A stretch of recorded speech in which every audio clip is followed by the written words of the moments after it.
for your welcome. What I want to do this afternoon is Brent, not Brent, but Stephen Davis was in my office. I get the two of them confused. Stephen Davis was in my office yesterday and said, help me with the slides of my summer vacation. This is really not that. That may be the end of it. I remember when my wife delivered our first son, a friend of mine who was a Christian brother who wound up being Jonathan's godfather came back from Alaska on some trip, and while I was home in the evening, he showed her slides of Alaska. And I'll try to avoid doing that, although some of us had to sit through Basinski's tour of Israel, and I'll try not to do that. But I want to do essentially three things. I would like to give you a historical overview of what is called the Eastern Catholic Churches. This really would take days, hours. We don't have that, but it's kind of a primer on the schisms of the first millennium, reunion attempts, and the present state of churches. And I have some handouts relative to that. Secondly, I'd like to speak specifically of the Ukrainian Greek Catholic Church, both before and after the union of Usharod and Mukachevo, and the union of Brest. So there were several unions that occurred in which the Ukrainian Greek Catholic Church came into communion with Rome again because there was a break. And thirdly, and this is probably the more substantive part, I want to say something about the gift of that church or the witness of that church in particular. So I want to do those three things. I am very conscious of time.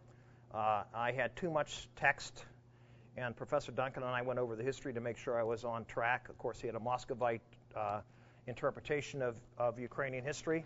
I had the Western Greek Catholic interpretation, which is very different, and that's my bias, so I will share that with you. Okay. As you probably know, Christianity begins in the Middle East, right? It does not begin in Ireland or Poland or places like that. Let me show you kind of a slide. You see this? This is a kind of icon of Jesus calling Peter and Andrew. Andrew the first called him Peter, okay? It spreads through the Middle East, spreads through North Africa on the west and to Rome, but it's essentially a Middle Eastern phenomenon. I think that needs to be said. The church was born in the East. Let me quote Robert Taft saying this. For centuries, the East dominated her life and thought. The center of gravity shifted westward only around the 8th century. By then, the Eastern churches had left the indelible stamp of their genius on the future life of the church. The litany of the fathers and doctors of the church, Ignatius, Ephraim, Athanasius, Cyril of Alexandria, Cyril of Jerusalem, Gregory of Nyssa, Gregory of Nazianzus, Chrysostom, John of Damascus, is unrivaled anywhere. The Christian theology began before being adopted and enriched in the West. For 900 years, every church council took place in the East. There, the great battles of Christian orthodoxy were fought. Prayers borrowed from the Eastern liturgies, the Kyrie eleison that some of you old St. Thomas folks remember from the old liturgy, the Gloria, the Credo, the Agnus Dei, are still being sung in Latin churches today. Now, he writes this in 1963. Christianity, in other words, is a phenomena of the East. As I say to my Dean Barkin, Jesus had a Jewish mother and a Catholic father. All right. So you get a sense of this, right? Okay. Sorry, Pastor, but those prejudices. All right. This is certainly this is Andrew and Peter, right? You see this? Okay. Map of the area, you see Christianity. This is kind of fun. It's the first time I ever did a PowerPoint. Probably the last. If you look at Christianity, it certainly consists of, there's no one whole, there's no monolithic pyramidal church that takes off from Rome and spreads everywhere and whatever. That's not the case. There are communities of Christians, there are traditions that celebrate liturgy differently, have a different spirituality, a different theology, and we call these rites. And then finally, there are churches that come out of these different traditions that use different rites. So that's the key. I mentioned some of the traditions here, and you notice where they're from. Alexandria in Egypt, Syriac tradition in the west, Syriac tradition in the east, the Chaldeans, Armenians, Constantinopolitan tradition, Byzantine tradition, and Latin. Jerusalem has generally disappeared, but its influence should be felt on all of these. Well, what happens historically is this. I'll say more about this later, but about rites. But what happens historically is that in the first millennium, there are two splits. One is in 431 at the Council of Ephesus, and a group of Christians who later are called by the pejorative name Nestorians, but essentially were those people in the Persian Empire who were not under Constantinopolitan rule, separated from the other Christians. This church became the Assyrian Church of the East. It spread to India because there were trade routes to India and there was contact to India, and it spread in that era. So it spread among the Thomas Christians.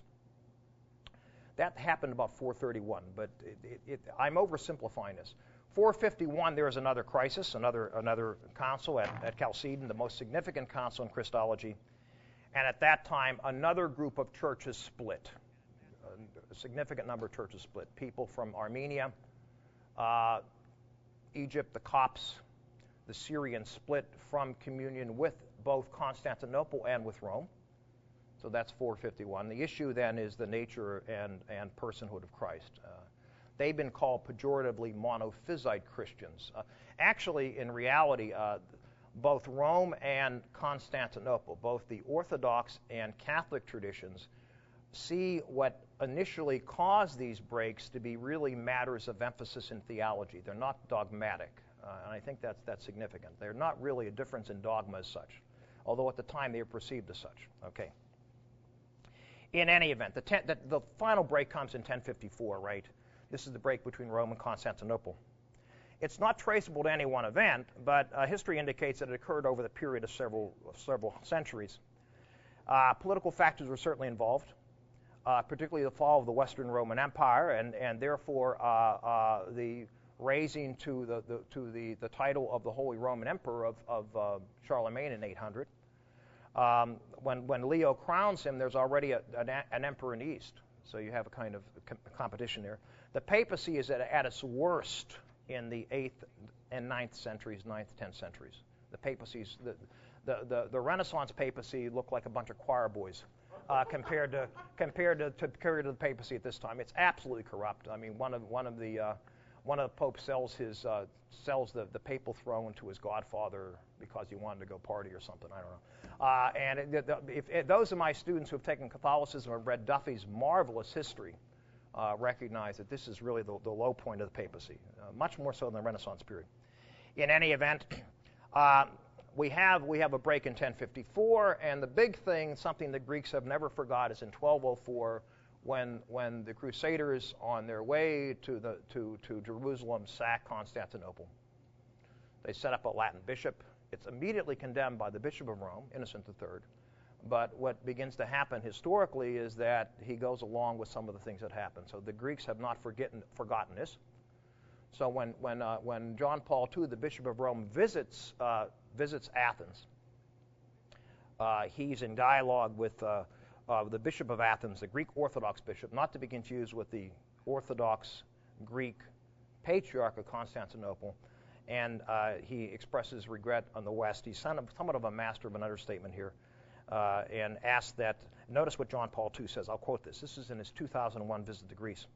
For the occasions past and present when the sons and daughters of the Catholic Church, again, this is part of Catholic ecclesiology, those of you who are well centered in it, you know. The church never makes any mistakes, only we do, right? Remember that? Church is perfect, we're sinners. Okay. All right, so that's an understanding that some of us have.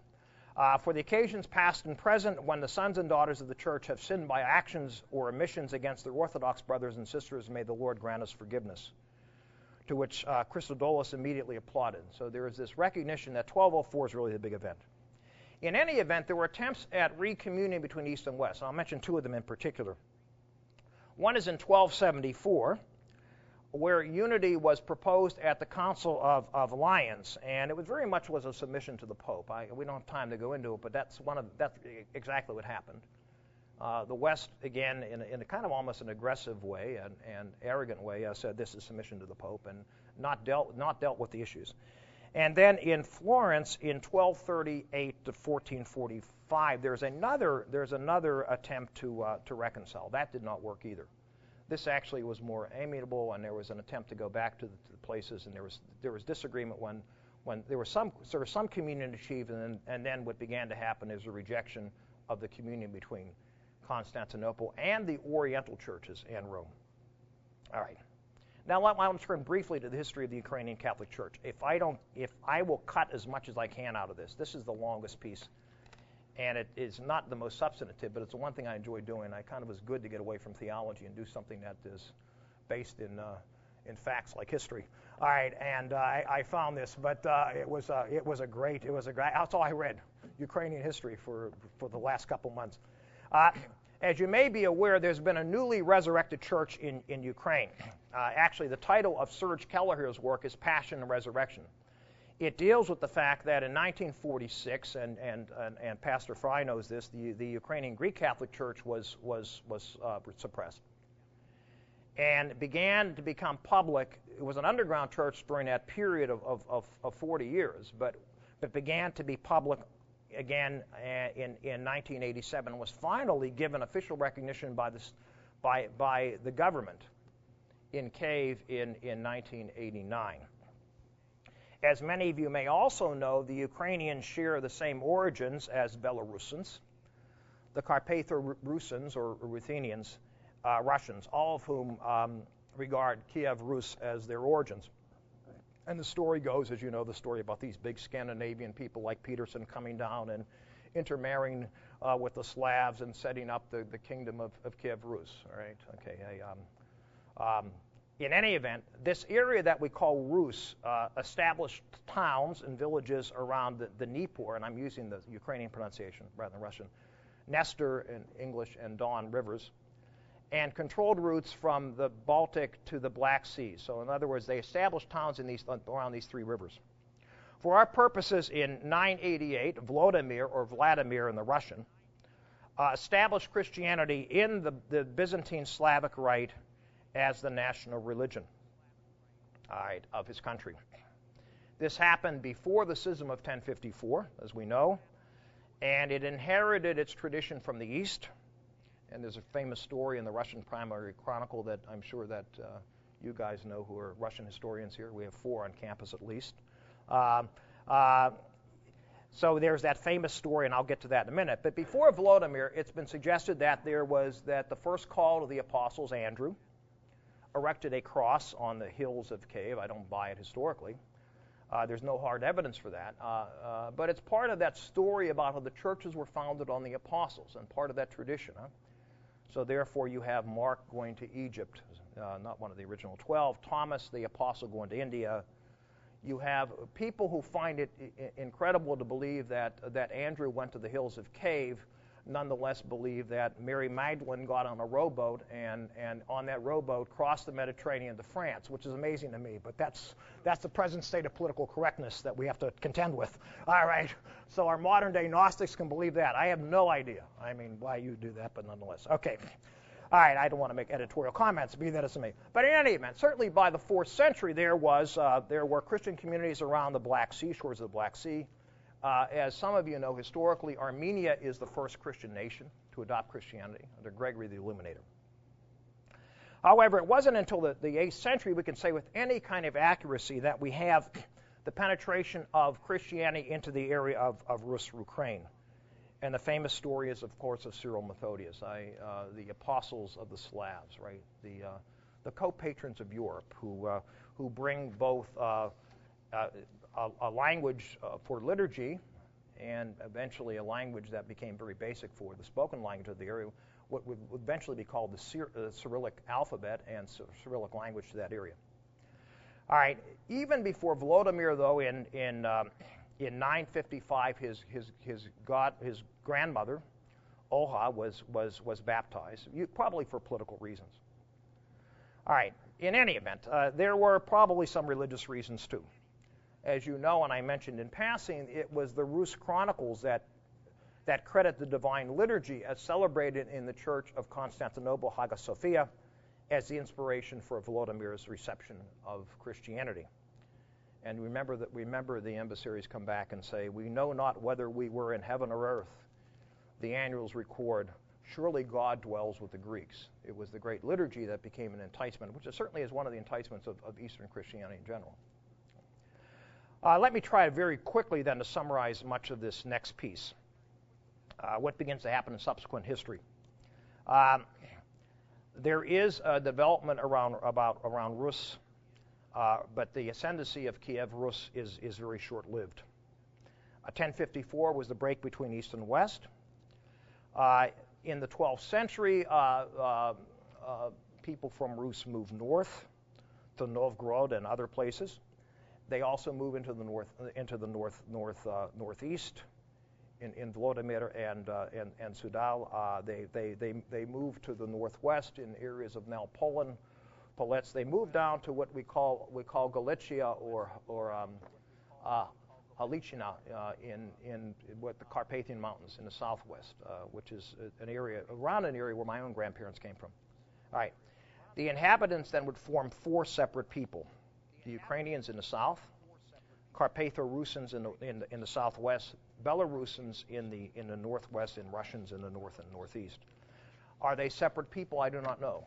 I think you can make some argument for that, but certainly if you do a DNA test, I don't know what it'll turn out. But certainly what happens is that these become four separate areas. I'll show you this in a second. All right, this is some other stuff that this of course is Volodymyr and his grandmother Olha. These are the areas. You can see this. This is a kind of a nice map. It shows you Belarus, Russia, Ukraine, Galicia or Halicina, now the present autonomous Republic of Crimea. All right. With the decline of political figures there, immediately what happens, as in the West, as you know, the monks and bishops quickly fill the void. Some other events, interesting enough. I'll just list these because I'm going to skip through a lot of this. 1299, the Metropolitan Archbishop of Kiev and all Rus left the depopulated city of Kiev for Vladimir in 1299. 26 years later, and again, the Russian historians will check this for me, they moved that episcopal see to Moscow.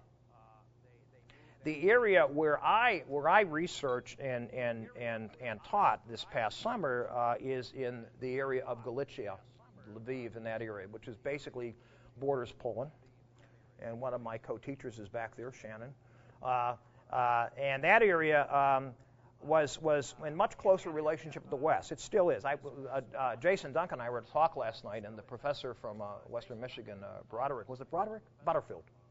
Butterfield made a comment about Ukraine being a schizophrenic nation. He's right. The West is very different than the East. I know nothing about the East, and your experience, Pastor Fry, is the same, right? No question about that. The West is very religious. Strong number of Baptists in the West. Strong number of Catholics. The Greek Catholic Church is the dominant church there. The East is much more atheistic. Russian Orthodox Church is present more there. Actually, in Lviv, for example, there's only one patriarchal Russian Orthodox Church in the city, and there's one chapel which is well attended.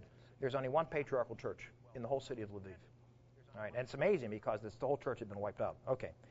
All right, in 1253, a prince was crowned by representative of the Pope, Prince Daniel, and Shannon remembers the famous statue in Freedom Square of Daniel, remember?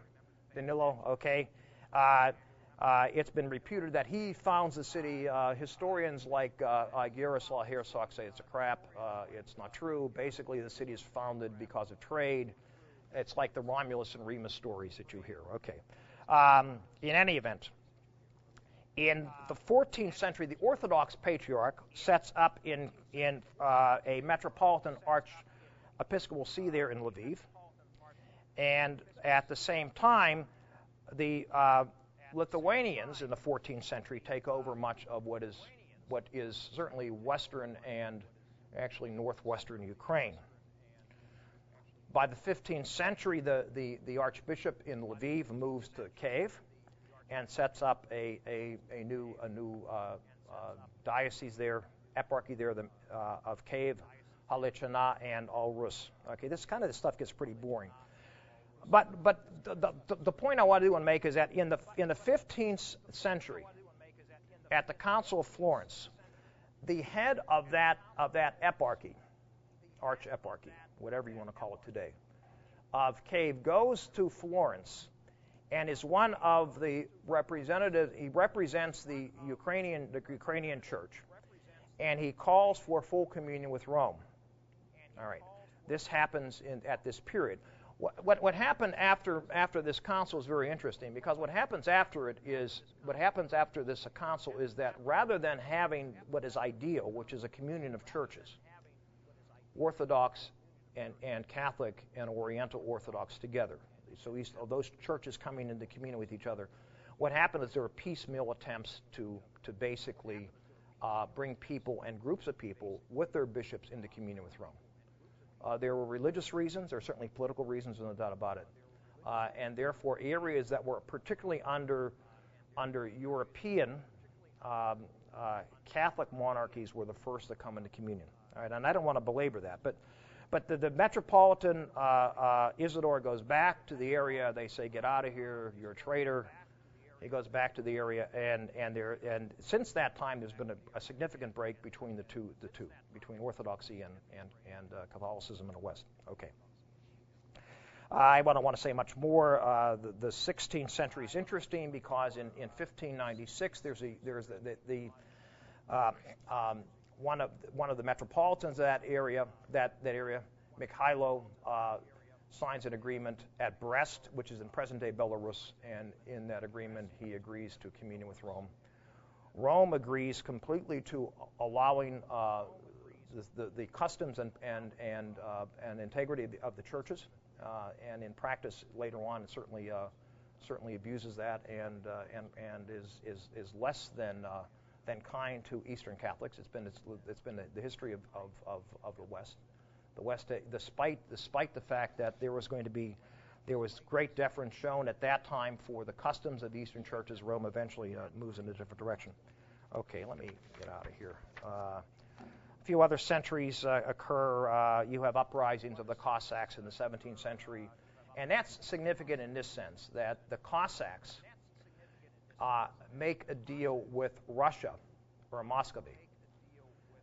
And in order to fight the Poles, and in so doing, what it does is it solidifies the differences in this schizophrenic country between the East, which becomes very Russified, and then Orthodox, and therefore Catholics, those who were in communion with Rome from the Brest Union, were were forced to convert, and likewise in the West, those who were Orthodox by a certain period, there were very, very few of those. So the West becomes Catholic, Greek Catholic, and the East becomes Orthodox. All right, I'm going to skip through a lot of stuff here. Let's go to the 20th century, because I think that's kind of interesting. Let's fast forward. I will mention one person in particular, Metropolitan Andrei Sheptypsky, who was a Polish nobleman, Ukrainian descent, who was committed to church renewal, ecumenism, the arts, and was a vociferous opponent of the Nazis and also of not just the Nazis but the communists later. He dies in 1944 before his church is completely destroyed. As you know, after Versailles, much of Western Ukraine goes to Poland, right? And here you really need a scorecard. I don't know, Pastor Fry, if you were you down in Uzhhorod or Mukachevo, you go down there. Oh, you got it. This is one. During one period, it's part of the Austro-Hungarian Empire, right? And it's under Hungary. Then it becomes part of Slovakia, right? You got a puppet state there. Then it becomes Hungarian, when the Hungarians. Then it becomes, there's actually a short-lived period of Carpatho-Ruthenians where they declare their autonomy in that area. And then, you got Soviet armies moving there, so it becomes part of Soviet Ukraine. It's a mess, and you really need a scorecard. What do you see the churches? I didn't give you all the slides, but if you look at this here, it takes you a year to figure out who's on first. All right, okay. In any event, and here's my point. In 1945, the Soviet troops come into Western Ukraine. They arrest every Catholic bishop and member of the intelligentsia, send them to gulags or labor camps. Some 11 months later, Soviet authorities round up 216 priests at gunpoint, forced them to sever ties with Rome, and request communion with the Orthodox Church. So you have this occurring at this time in an incredible way. You have this kind of suppression. All right, you have this suppression. So there was a pseudo synod in Lviv, and in that particular synod, you have forced conversion to Russian Orthodoxy. Okay. Historian of the period, Matthew Matuzik, says this: male and female religious, lay faithful, and hundreds of priests who refused to convert, often with their wives and children, were arrested and sent to labor camps, where they endured horrific hardships. Subsequently, it was in these parishes where the pastor had been arrested, and that became the backbone of the underground church. The faithful sang outside closed churches or worshipped at churches not registered with the regime. Priests who had avoided arrest tried to make pastoral visits to these churches. Nuns maintained contact between the priest and laity, arranging secret religious services and catechizing children. And Shannon remembers this particularly from our contact. Did you go to the Museum of the Underground Church for the Nuns, Shannon? Sister Valentina's museum? Yeah. It was the sisters who maintained some contact with the priests who were all in jail. All right, that eventually happened. What begins to happen is you have an underground church, and the church continues because of the ordination that was carried on of bishops and priests, and that's what happens. I mean, this is not, where's Gano? I love that line. To become a bishop in the Ukrainian Greek Catholic Church was not an example of narcissistic careerism. Like, you're not going up the ladder getting a red hat here, right? If you are ordained a bishop, you know you are the next one to go to jail or be killed. This is no upward mobility. All right, absolutely not. All right, you know this is your fate, right? This is the Church of Martyrs. All right, some of you probably are familiar with the Shoes of the Fisherman, Morris West novel and film, and I think he played Anthony Quinn. I think he played Pope Creel I. But in that marvelous story, we have Cardinal Joseph Chapuis, who serves as a model and secretly runs an underground church. And as long as you got a bishop, you got an underground church going. We'll fast forward to the 1980s, Gorbachev, Glasnost, and what begins to happen is the underground church comes out from the underground. Demonstrations of religious inhabits even, and thousands of families bearing the yellow and blue flag, the blue over the yellow. It's changed historically. Began to come out. On December 1989, the government this is before the split up of the Soviet Union in 91, but the government in Kyiv recognizes legally Greek Catholic communities. They attempt to take possession of their churches, sometimes with force, and that's unfortunate. And it became very much a sore point between Rome and Moscow for a couple of reasons. One reason is that half the churches in Russia, more than half the churches were in Western Ukraine. The clergy all came from Western Ukraine. And this particular, there are political reasons for this too. You know, when the church was suppressed, all the churches were immediately taken over by. I don't know how bad the Baptists. Do you know how bad they had to suffer? In any event, you have Ukrainian independence in 1991, and the church reemerges actually as a rather significant political force in the country. In 2001, John Paul II, the Bishop of Rome, visits there and beatifies martyrs and confessors. And in 2004, there's elections, and as you know, Yushchenko was robbed of the election first, right? He is poisoned, and his face changes, and what eventually happens is what they call the Orange Revolution. 2005, the patriarch, not officially patriarch called, but Cardinal Hussar, returns the see from Western Ukraine, from Lviv to Kyiv. Okay, that's basically. I'm going to show you some slides of this, and then I'll say something more substantive, maybe. All right, here is what you see here is St. Yuri's. Here's where the pseudo-synod was in 1946. Notice the cathedral's probably about 18th century. Who takes and teaches you? Man, I should run that book, right? I mean, what kind of, are that what, Baroque? What is that? Baroque. Okay, you got a Baroque church, what is it, 18th century, something like that? Earlier than that. Okay, you got this St. Yuri's. You'll find a lot of Baroque churches there. This is a kind of interesting guy. This is Theodore Rossmann. He was the bishop of Ushro. He was killed in 1948 after they ran him off the road. He lived, and one of the nurses came in and gave him an injection while he was recuperating in the hospital. And I'm not sure if these are Soviet or Nazi. What are these? Who could tell? Can you tell, Bill? This is one of my students sent me these photos. Coming through would be, you can see the Polish church in the back. I guess you don't know the Polish church. The Polish church is that one there. So this is during World War II. I'm not sure if these were the Soviet or Nazi forces. Anybody? Without Remington, you're all lost. All right. Okay. All right. This is basically a statement that says,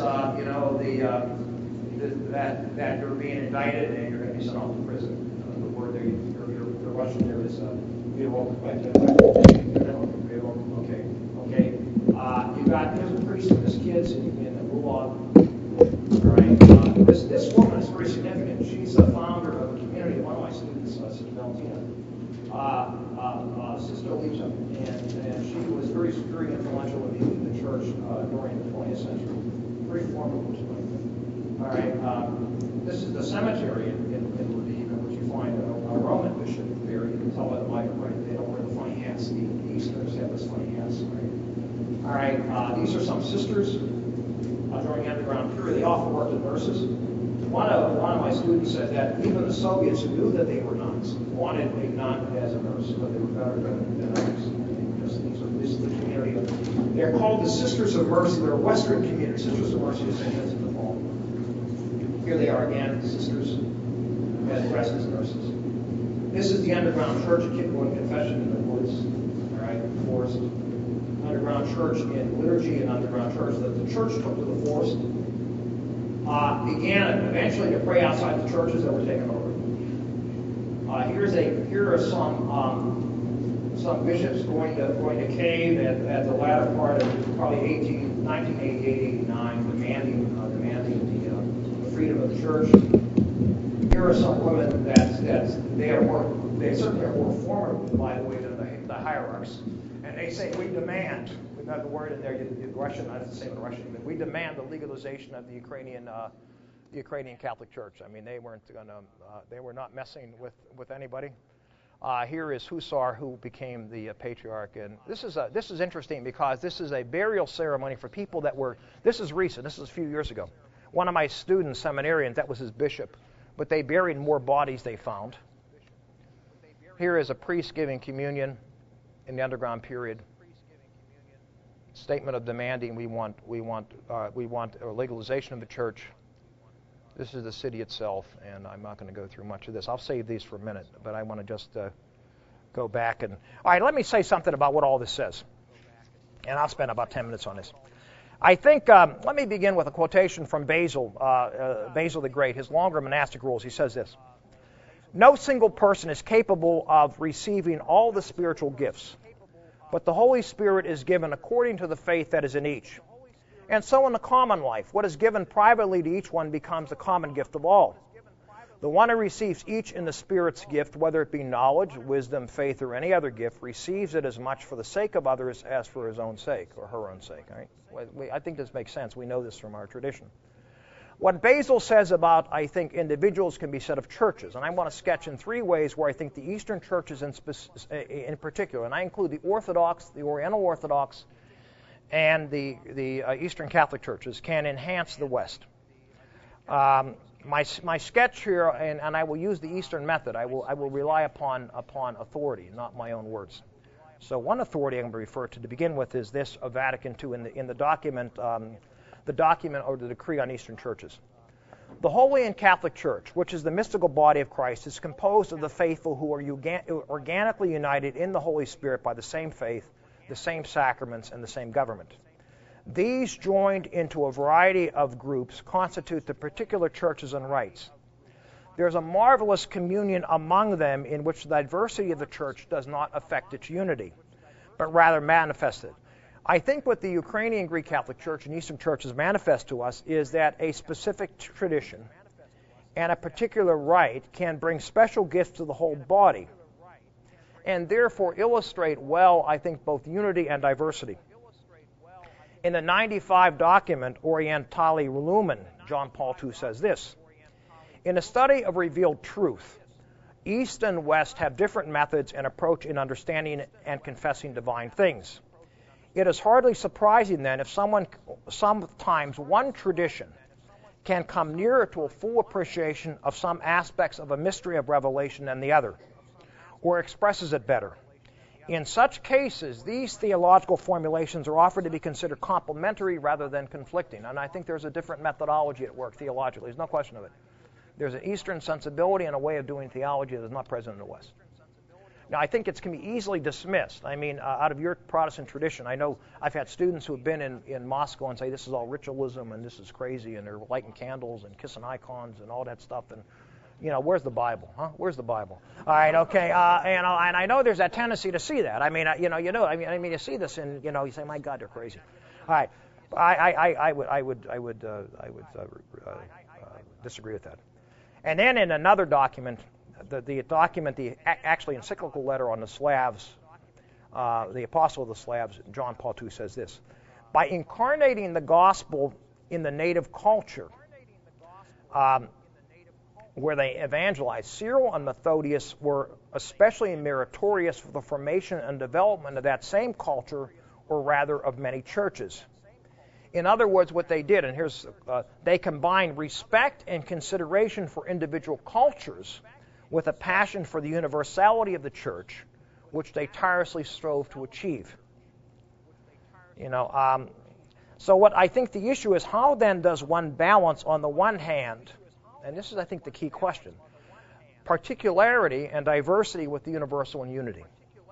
Excessive particularity leads to racism, or at least ethnocentrism. We see this, for example, in look at the situation in Kosovo, right? If I emphasize the particular so much, it certainly leads to that. I had a student in class in my TY 255 class, Catholic social teaching, say that when she went to Italy, she forgot how prejudiced Italians are against Albanians. Look at Yugoslavia, places like that. So if I emphasize too much the particular, it lends in that direction. You got this, all right. Well, concern for the universal, on the other hand, can be a form of totalitarianism, not allowing the particular to express itself. We see that on the other hand, right? You look at Soviet systems. Look at Yugoslavia. How do you hold it together? By force, by an ideology, right? With no respect for the particular. Well, there were some, but it becomes very, very difficult. Okay, let me suggest three gifts of the church then. I'm going to get a better text because it'll be quicker.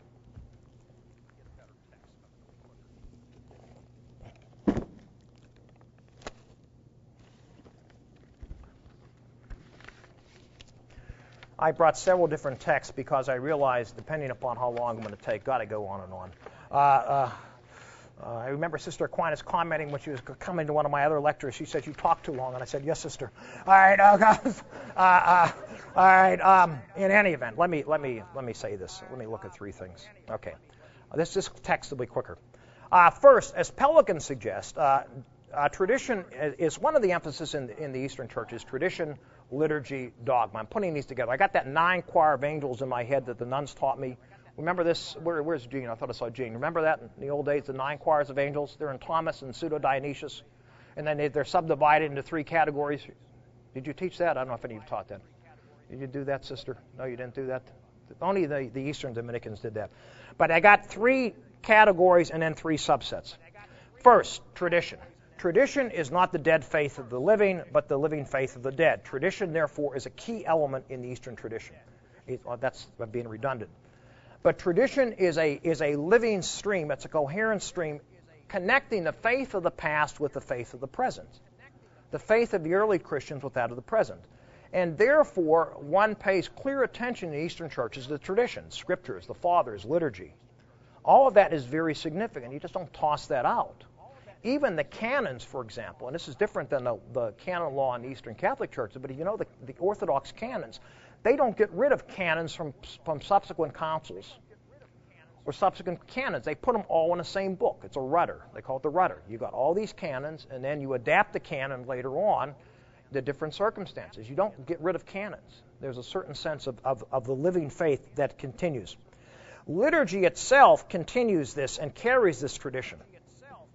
For in liturgy, the individual is transfigured and God's kingdom is inaugurated. We see this, for example, in the beginning of the liturgy of John Chrysostom or Basil, where the priest intones, "Blessed be the kingdom of the Father and the Son and the Holy Spirit."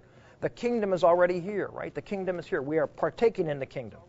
Very different than the Western idea of sacrifice primarily, which leads to Calvinism's rejection of the idolatry of the Papist Mass, or to the more modern notion of a communal meal. It's very different. I mean, the theology is different. This may help one, appreciate the chronicler's comment about what happens when the emissaries of Vladimir wind up in Hagia Sophia. They're impressed. Liturgy in this tradition, therefore, involves the whole person too. Bows, continual bows, right? Prostrations. All right. I mean, in other words, constantly bowing, constant prostration. A real affirmation of the human, a real affirmation of the material. All right. Repetition throughout. Okay. All right. Dogmas, therefore, come out of liturgy that are part of tradition. They are proclaimed in liturgy.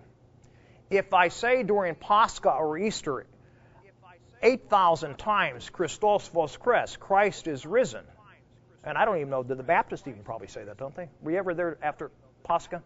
Yeah. Did they say, even the Baptists say that? Christ is risen? Even the Baptists believe that. All right, okay, all right. So, and someone responds to me, Voistino voskres, indeed he is risen. Indeed, you notice that from your Antiochian tradition, right? You know, they keep on, you don't ask the question, I really wonder if Christ is risen. I mean, the assumption there is these now theologically going to reflect upon what does all that mean, and what does the empty tomb mean, and what does all this other stuff. That's another question. I remember reading an article in the Grand Rapids Press about 10, 15 years ago when I was here, in which one of the commentators was a pastor at Fountain Street claimed that, I don't know about the resurrection, but what I do know is that my dad was a good guy and he died and he left me something. That's a very different understanding. Or you hear in Latin churches often, God bless Uncle Joe. He really knew how to mix a wicked Manhattan. God love him, and he was a great guy. That doesn't happen. That doesn't happen in Eastern churches, right?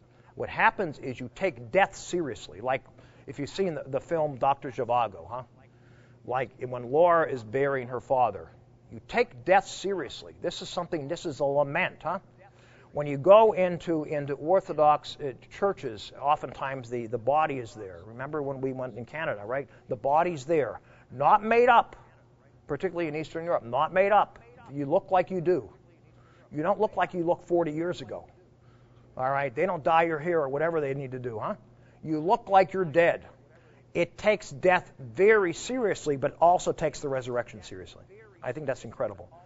In other words, and almost I remember visiting St. Elias Church in Canada, where one of the women with me, and we were looking at the church and the cemeteries behind. She said that in Easter time you could almost hear the corpses sing, "Indeed, he is risen." So when the priest goes out into the cemetery and says, "Christ is risen," the very corpses cry out, "Indeed, he is risen. Truly, he is risen." It's a very different understanding. All right. Secondly, the tradition is contemplative. The monk's life recognizes, by monk I also mean nun, and I think that's important. Those people who therefore who have sometimes, and I think legitimately, problems with institutional religion and want to be spiritual might find something of great value in the East. Eastern Christianity recognizes the value of the spiritual. It recognizes mystery which is continuously veiled. It emphasizes the apophatic, right? We do not capture God. Yet that's not going into some kind of mindless center. John Paul II says this about that. This is not to be obscured with some kind of not to be confused with an obscure mysticism in which man or woman loses him or herself in impersonal reality. Rather, the Christians of the East turn to God that is found there but is veiled as Father, Son, and Holy Spirit, living. One's life then becomes life in God. I don't want to belabor a lot of this. Monasticism, I mentioned, is very significant. It's not a separate condition. It's not a separate life over here. There's monks and there's lay people. It is the model for everybody. And monks and nuns have been focal points in their tradition. Some of you recall Father Zosima and Dostoevsky's brother Karamazov, right? The great spiritual elder, right? Part of their tradition. During recent times, I mentioned the fact that it was the sisters that have kept the life of the monastery burning because the priests are all in jail. Okay. The third gift, I think, is suffering, passion, and compassion. In a recent article, Marko Ph.D. describes his experience with a Latin bishop at the ordination of a new eparch, or bishop for the Ukrainians. Ph.D. said that the Latin bishop, whom he had known for many years, was amazed by the divine liturgy, which he just experienced. It was his first. The Latin prelate listed the things that amazed him: the music, the fervor, the young children. Ph.D. replied that when a people have suffered for something, especially for their faith, they recognize its importance and celebrate it better than those who've had the luxury of freedom to practice it without a second thought. That's just human nature. I personally was struck. I don't know if Shannon will certainly, I think, confirm this. I was struck by the piety and devotion of the Ukrainians in Lviv. Religious devotion. I'll show you some slides of that. Incredible. I mean, Lenin is dead, as that movie says, but Mary is in. I mean, it's amazing. I mean, you look at Freedom Square. They have the Western statue of the Immaculate Conception. They knocked Lenin's down. They just threw that out. I mean, that if you suffer, there is something about that. Benedict in the 16th, Bishop of Rome, in March 2006, wrote a letter to Cardinal Hussar, commemorating the 60th anniversary of the Pseudo Synod, and mentions this. He says, I mentioned the Soviet authorities had arrested him, but Benedict says this: despite unspeakable trials and sufferings, divine providence did not permit the disappearance of a community that for centuries was considered a legitimate and vivacious part of the identity of its people. All right, I think we know something about history in the 20th century, that it is oftentimes, Eastern Christianity has always suffered. It suffered under Islam, suffered under the Soviets. I mean, it's been part of their system. As you know, during the First World War, under the Turks, 1.5 million Armenians either were forced to convert or were killed. During the Stalin era, from 22 to 53 alone, 600 bishops, 40,000 priests, 120 nuns and monks were killed. During the forced famine in Ukraine in 32-33, 5 to 8 million Ukrainians died as a result of Soviet policy. Willingness to die is certainly a characteristic of this. And I think that's one of the things. And what comes out of that, I think, is a real willingness to be compassionate. Compassionate that comes out of passion, not nicey compassion, which means we don't disagree. Not nicey. This is not. Ukrainians are not nicey. I mean, you know that. I remember when I was one of the teachers was from Providence College when I was in Lviv, and he spit. Water was very, very limited, and I remember he's brushing his teeth in the sink that people cooked whatever they could cook in, and he spit the toothpaste in the sink. And this kid ripped this teacher a new one. Said, "You don't do that." Living in the Midwest, you probably would go around and say, "Well, maybe you shouldn't do that. What do you think about this and that?" Well, they don't do that. They'll rip you a new one. I mean, they'll tell the priest at church, "You talk too long." I don't know, maybe you guys might do this at St. Thomas, but most people don't, right? All right, you talk too long, all right? Okay, your sermon's bad. If I go to church with a sweatshirt on, why don't you dress up for church? The old ladies will grab my shirt and say, "Why don't you dress up? What are you coming to church like this for? What's the matter with you? You're supposed to be a teacher? How do you come to church like that? You should look like Chesley." All right, okay. How do you come in here with a sweatshirt on? What's the matter with you? All right. They're passionate. I think that passion leads to their compassion. They have borne wrongs patiently through centuries. And it is that, and have not denied the wrongs, and yet have been able to forgive. I'm amazed at the capacity to forgive of the people. Let me close with one quote, because I'm talking too long, and that's from Catherine de Hoek Doherty, and she talks about something I think is characteristic of the Ukrainian people, and that is the willingness to deal with the poor. The parish I go to on town on Sunday, number of people are former prisoners. Number of people are homeless. They come there to eat. Number of people come from Maltrotter. Some live in veterans' homes. I'm amazed at the diversity of that community. You know that too, right? Especially when they have good meals. Everybody comes. All right, okay. But let me read something from Catherine Doherty. This is from 1951 memoir. Early in my childhood, the truth that Christ is my neighbor was shown to me by my parents' example and words. No one has ever turned from our door, bum or beggar, woman of the street or thief. The men were welcomed by my father. He gave them a bath himself, or mother would do it for a woman. That's a good thing, I think. And then they would be given clothing if they needed it. They would be served by father and mother and by us children if we've been good through the week, and thus worthy of serving Christ in the poor, on our best linen and our best china in the main dining room. It's a very, and I think, Pastor Fry, that's probably been your experience in Ukraine. And I'm really grateful for that hospitality I've experienced. Let me just show a couple slides, and then we can have questions for the last 2 minutes, I guess. Here's some slides. This is Lviv.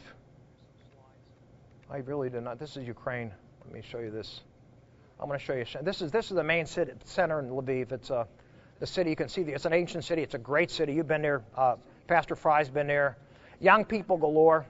There are 110,000 university students in Lviv. 110,000. All right, and a city of maybe over 500,000. Is that about right?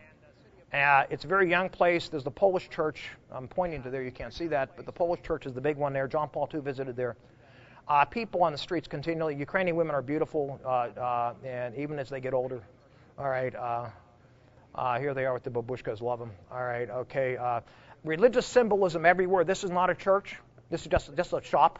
Everybody, crucifixes, Mary, they're all over the place. All right, cobblestone streets. They're praying outside of the statue of Mary, and Shannon knows. Do you know these gals? Are they yours? You took this photo, didn't you? All right. This is what happened before the Soviet era. You got Lenin outside of the Opera House, which is modeled on the one in Vienna. And then you have Lenin's statue. That went, and they replaced it with this in the other part of the square. Very, very religious. The Polish church, Latin church. This is one of the churches. You'll notice the Baroque. These are Greek Catholic churches, but they've been taken over these are Greek. They were taken over from the Romans.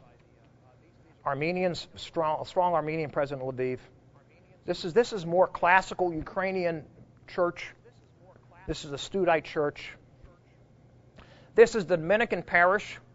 It is the only place in the city that has Saturday night mass. Young people flock there. It is the fastest mass in the city. It's probably only 2.5 hours for divine liturgy. I mean, I'm exaggerating, but if you've ever been to an Eastern liturgy or funeral, you know this is the one. This is the place that young people go because that's not their system. They usually have vespers. Here's the university. Notice the Latin prelate with the funny red hat. This is Hussar. He's a character. This is where Shannon and I stayed. This is the area. This is where we stayed in an orphanage. There's myself. I got my Ukrainian socks on. I got for 20 cents. Old man socks. You see those? All right. These are my students. All right. Some of them. One was absent. God knows where he was. And these are pictures. This is there. They always like to sing folk. This is a Basilian monk, a diocesan seminarian, and a theology student who's just a lay student singing. They love to sing those songs. One of the nuns in the mountains. The students on an archaeological dig. Right afterwards, they went on a dig. Here are 3 monks, Basilians. They were characters. Look like the one in the middle looks like I don't know, a Lazar. Somebody called a monkey man. All right. So this is me trying to learn how to tech message. I never knew how to do that, and I learned that. I look like I'm with young Ho Chi Minh in Paris. All right. Okay. With Yuri, he's teaching me, and he was patient. Sister Valentina said, Professor Robert will never learn. He will never learn. But Yuri was patient and kind. Markets. Here is Shannon and some of the monks that would follow all over the city, and myself and one of my students, the monks singing. This is a scene in the thing, and this is the end, I guess. Very good. Thank you.